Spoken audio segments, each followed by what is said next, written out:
Hello বন্ধুরা, good morning. তো সকালবেলা উঠেই আমার প্রতিদিনের মতোই গাছগুলোতে জল দেওয়া হয়, আর বৃষ্টি হলে তো ছাদের গাছগুলোতে দেওয়া হয় না।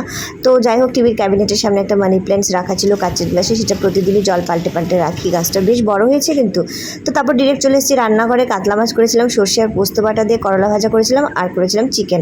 তো অর্পণকে দেখতে পাচ্ছ খাইয়ে দিলাম, ও রেডি। ওর আবার এক্সাম স্টার্ট হয়ে গেছে বন্ধুরা, আজ থেকে ওর এক্সাম স্টার্ট। তো ও পরীক্ষা দিতে চলে গেল। অর্পণ ভাবি তো সকালেই বেরিয়ে গেছে খাওয়া দাওয়া করে। তো যাই হোক, তারপরে আমি ওর জন্য ফ্রুটস কেটে রেখে দিলাম, তা এসে খাবে আর কি। তারপর আমি স্নান টান করে এই যে জামা কাপড়গুলো ছাদে দিয়ে দিলাম, আর আজ কিন্তু ফাটিয়ে রোদ দিয়েছে। তারপর আমি ডিরেক্ট চলে যাব ঘরে, পুজোটা দেবো আগে। পুজোটা দিয়ে তারপর ঘরে চলে এসেছি। অর্পণও দেখি চলে এসছে। 1 ঘন্টার পরীক্ষা ছিল, আর 1 ঘন্টার মধ্যে আমার সব কাজও কমপ্লিট। এবার চলে এসেছি মাথাটাতে আঁচড়ে নিয়ে ক্রিম দেবো, তারপর খাবো, আর তারপর অর্পণকে নিয়ে কিন্তু দিব একটা ঘুম থেকে উঠে অর্পণকে টিফিন করে দেবো। তারপর ওকে নিয়ে একটু পড়তে বসবো। তো এই ছিল সারাদিনে একটা ছোট্ট মিনি ব্লগ। ভালো লাগলে লাইক, অ্যান্ড যারা নতুন দেখছো সাবস্ক্রাইব।